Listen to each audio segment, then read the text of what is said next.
এই যুগে যখন অধিকাংশ নেতা ক্ষমতা ও বিলাসিতায় মগ্ন, সেখানে আয়াতুল্লাহ খামেনি তার সাধু জীবন, জ্ঞান ও আদর্শের মাধ্যমে হয়ে উঠেছেন কোটি মানুষের ভালোবাসার প্রতীক। আয়াতুল্লাহ খামেনি শুধু একজন রাজনৈতিক নেতা নন, তার জীবন থেকে আমরা শিখতে পারি ধর্ম, শিক্ষা ও নেতৃত্বের এক অপূর্ব সংমিশ্রণ। আয়াতুল্লাহ আল খামেনির হাতে রয়েছে ইরানের সর্বোচ্চ রাজনৈতিক, সামরিক এবং ধর্মীয় ক্ষমতা।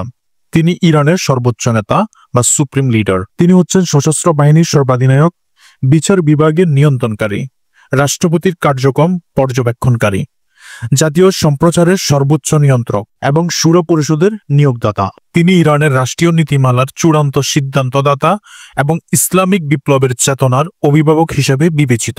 এত ক্ষমতার পরও আয়াতুল্লাহ আল খামেনির মধ্যে রয়েছে এক অনন্য চারিত্রিক দৃঢ়তা ও আত্মবিশ্বাস। তিনি অসম্ভব সাদাসিধে জীবন যাপন করেন। তার ব্যক্তিত্বে রয়েছে প্রজ্ঞা, ধৈর্য ও দূরদর্শিতা। তিনি শত্রুকেও যুক্তির মাধ্যমে পরাজিত করতে পছন্দ করেন এবং অহংকার কখনো করেন না।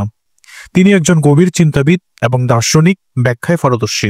সর্বোপরি তার নেতৃত্বে ইরান বহু আন্তর্জাতিক চ্যালেঞ্জ মোকাবেলা করেও নিজেদের আদর্শ ধরে রাখতে পেরেছে।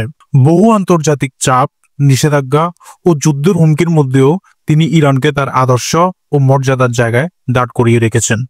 তিনি কখনো পশ্চিমা শক্তির চাপের কাছে মাথা নত করেননি, যা ইরানিদের আত্মসম্মানে আঘাত না দিয়ে সম্মানিত করেছে। আয়াতুল্লাহ আল খামেনির প্রতি ইরানের জনগণ ও সরকারের উচ্চ পর্যায়ের নেতাদের এত শ্রদ্ধা ও ভক্তির একটি অন্যতম কারণ হলো, খামেনি শুধু একজন রাজনীতিবিদ নন, তিনি একজন শীর্ষ ইসলামিক আলেম। তার ফতোয়া, ব্যাখ্যা ও দিক নির্দেশনা ইসলামী চিন্তাধারার উপর ভিত্তি করে হয়। ধর্মপ্রাণ ইরানির কাছে তিনি একজন আত্মিক অভিভাবক। আয়াতুল্লাহ আল খামেনির জীবনে যতটা জ্ঞান, ঠিক ততটাই নম্রতা, যতটা ক্ষমতা, ঠিক ততটাই দয়ালু হৃদয়। এ কারণেই শুধু ইরানে নয়, বিশ্বজুড়েও লাখো মানুষ তাকে ভালোবাসে, শ্রদ্ধা করে ও তাকে অনুসরণ করে। আপনিও যদি তাকে ভালোবেসে থাকেন, ভিডিওতে একটি লাইক দিয়ে শেয়ার করে দিয়েন। ধন্যবাদ।